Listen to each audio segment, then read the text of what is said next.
Happy New Year! I'm recording this episode on New Year's Day, the first day of 2018. This is episode 12, Lessons from 2017 and More. The Short Gal Show is back after almost 9 weeks of absence due to a forced hiatus prompted by some of my priorities shifting. I'm glad to be back again behind the microphone to share my most personal episode to date, and I will share my highs and lows of the year, the lessons I learned, my constant battle against procrastination, and my hopes for 2018. I will invite you to my world and let you take a look at some of my most important lessons learned and my reasoning behind some of my professional decisions. I can say that 2017 was an exciting year. Looking back at it and using my perspective goggles and deep understanding, I know that you cannot have winnings without a fair and sometimes bloody fight. I'll also share some books I enjoyed in 2017. Let me take you back. Lesson number 1, letting go and saying goodbye to a work tradition. My 2017 started in California at the iconic Rose Parade. The organization I work for somehow put me in charge of our participation in the Rose Parade as a float sponsor, and after 7 years, I knew the 2017 parade would be my last. Looking back at it, it was a unique experience, even though I never got to ride on the float. And it left me a world of lessons and proof of professional resilience. I feel that I left a legacy, and I'm happy and truly delighted that it is in someone else's hands and that they are flying and soaring with it. I keep the satisfaction that I figured out the inner workings on my own and from 3,000 miles away, and no one will take that away from me. Lesson 2, discontent brings about change. January of 2017 awoke my dreams of becoming a filmmaker or video maker, if you want to be more technical, more than ever before, and set me on a path of no return, where I felt discontentment of my status quo and wanted to do something about it. January also inaugurated a new president, and I'm not vocal about politics. This is something I've managed to keep quiet since about 2009. But given the change in political climate and the reactions I've seen from people, I cannot help but feel disappointed by how a good percentage of the population has been acting, how hurtful and unkind people can be towards those who are different from them. This is not about the president anymore. It's about those who use him as an excuse to be blatantly prejudiced. And I think to an extent or another, this involves all of us.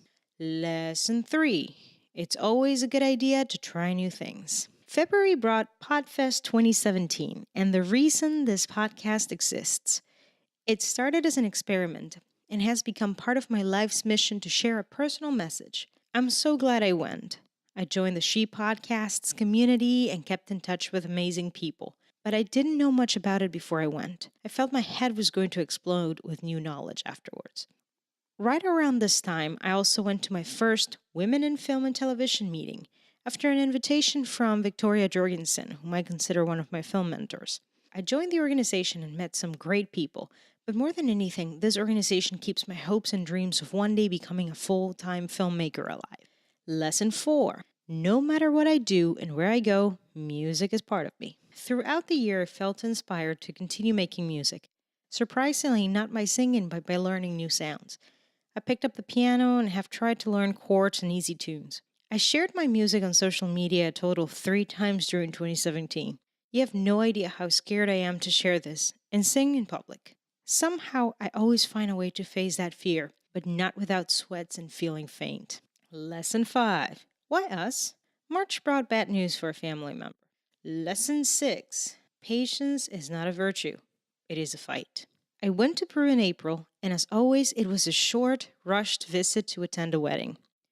The return tested my patience, courtesy of American Airlines, which left us stranded in Miami after 24 hours of waiting for a new flight. I have since made peace with the airline. April was also a month of production that pushed me even further into thinking that all I wanted to do the rest of my life is to tell stories in an audiovisual way. This month fully cemented the idea that I wasn't bad at producing or directing. For a moment, it hit the imposter that seems to show up every once in a while. We produced 2 really great documentaries, and I shot some spec work during this time for the March of Science. I also stood in front of an audience to give them some best practices on video production, and this gave me the idea that I later put into practice. More on that later. Lesson 7. I may be childless, but I gave birth to a digital project. May. The Short Gal Show was born to slay procrastination's head. I made the promise that I would start that month, and I did. I started somewhat low tech and learned some of the basics of a new program. This has been one of the highs during my year. Lesson 8. Working to exhaustion helps clear the mind to start new things. June and July were full of work, and these months brought the certainty that I wanted to move forward with a career that focused only on video production and filmmaking. At that point, I began preparing to pave the path for me as an independent contractor. I knew then that I was, and I am, uniquely positioned to take risks, such as going solo. And I have the power of decision to be and work where I want to. I set a few things in motion. I applied for jobs that fit that profile, and I began my Film In-House project. Film In-House is my way of sharing knowledge to those who would like to receive simple, to the point, uncomplicated, and unpretentious video production practices. I've added the link to the show notes, and if you have any questions about this, please feel free to ask. Lesson 9. Never underestimate the power of a short, meaningful vacation. In July, my husband and I took a trip to the Mount. Utah, Wyoming, Idaho, Montana. Although it was short, it felt like weeks of experiences. We typically travel overseas, but I'm glad we decided to stay in the US and let our senses be delighted by nature. Lesson 10. Health is everything. August brought some health scares for me, which prompted me to re-examine my life and my priorities, and I made a decision then that if I was healthy and tests came back fine, I was going to make changes in my professional life and therefore in my lifestyle to live according to my life's mission. Lesson 11. We are not ready for a hurricane. September brought Irma and the anticipation and fear of a force of nature. Irma left us many lessons in preparedness that were invaluable and set some of our priorities right. This hurricane mobilized the entire city and us. I left my house thinking I wasn't going to come back to a house but to rubble. I'm glad it wasn't more than a Category 1 in the end. We were spared. Lesson 12. Our bodies will age at an accelerated pace if we don't do anything about it. During this month, we also joined a fitness camp to turn our very rusty, ultra-sedentary bodies into, at the very least, our current ages. A friend of mine sent us a link to join this camp during a special, and us fed up with living like 60-year-olds, no offense to them, we joined, and have so far tried our best to keep up. I'm not naturally the kind of person who likes to exercise. Call it laziness if you want. But I'm just not the type of person, and making the decision to get ready for camp is a battle every time. The camp is actually quite fun, and you truly feel like you're getting a workout. Our main trainer is a really nice gal who knows how to motivate, and you can see she truly cares about people. Check out the show notes for a link to Camp Gladiator, and if you're in Pinellas County, look for Erica. Lesson 13. Nothing like the gift of a new life, says a childless person. September brought my nephew too.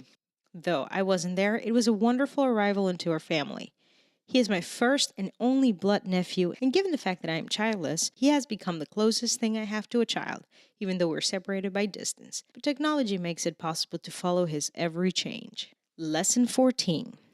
The power of making radical decisions. I knew that the situation had been put in professionally wasn't the best. I discussed the possibility of leaving before, but this time of the year it was becoming real. Let me explain something to you. I was navigating two very different worlds/jobs, and I was not putting my talents to work the way they should have been.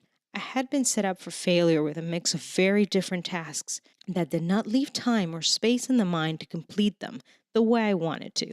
The possibility of a life outside of a steady paycheck became as real as it gets. By this time, I had gone through a few rounds of interviews for another nonprofit to fill a role as video producer. I was motivated and ready to take the leap. November further clarified that the status quo could not be kept and that my path to happiness was in my hands. I resigned from my job through a formal letter to my executive vice president and the human resources department. I was completely done making pros and cons comparison charts. I was gone. Every podcast I listened to, every book I read, reminded me that this was the right decision and I am not getting any younger, so I had to make that change. I made plans to travel and booked a flight and designed my day around the ideal of working from home and improving my skills. I was going to use part of my day for music, for language skills, for video skills. A week later, after I submitted my resignation, I received what I consider the biggest show of support and highest praise. I was asked to reconsider and stay. As I mentioned before, my decision was made, and I had already planned my life around working through my path as a filmmaker or video producer. And this is what I was offered in order to stay: to apply my skills back into work and dedicate my work solely to the audiovisual side of the house. I thought about it, the other job didn't come through, so knowing that I had set my mind into one thing and knowing that they were offering me this very thing, I accepted. And I accepted the offer to stay. A new title, more focus, responsibilities, no regrets. Lesson 15. My house is quite small. December was busy with personal travel and hosting several family members in my house for the holidays. This taught me that my house is actually pretty small, but it didn't seem to matter to those staying with us.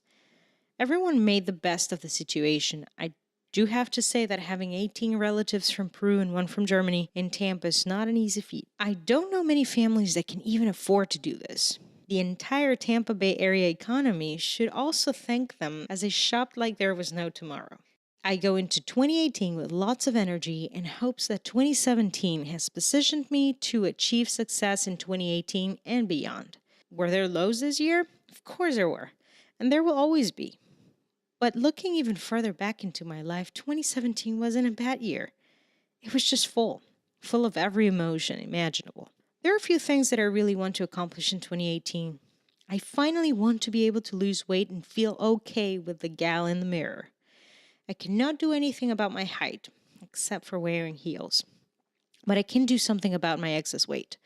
I would like to document the journey and share it with you. My battle to destroy procrastination and creative block is a constant one, and I intend to continue to fight it until my last round of willpower ammunition. I truly want to bring my knowledge in video production to others, and I would love to continue to share this with everyone. I want more music this year, and I want to enjoy my journey as I dive completely into the world of video. Before I leave, let me also share with you some books that I enjoyed in 2017. Tools of Titans by Tim Ferriss, Wilde in America by David Friedman talks about Oscar Wilde as the father of modern celebrity. Caught Between a Dream and a Job by Delatoro McNeil. 4-Hour Week by Tim Ferriss. How to Talk to Anyone by Leo Lowndes. Tribe of Mentors, again by Tim Ferriss. And The War of Art by David Pressfield. I think this is it for me today. I could talk for an hour on this, but I won't. And I only hope that those who are listening found some ideas or maybe similarities, and I hope you will join me as this podcast evolves. Thank you so much for a wonderful year of podcasting. I appreciate you listening, and I wish you the very, very best for 2018. May your wishes come true, and may you kill that procrastination beast. Thanks. Bye.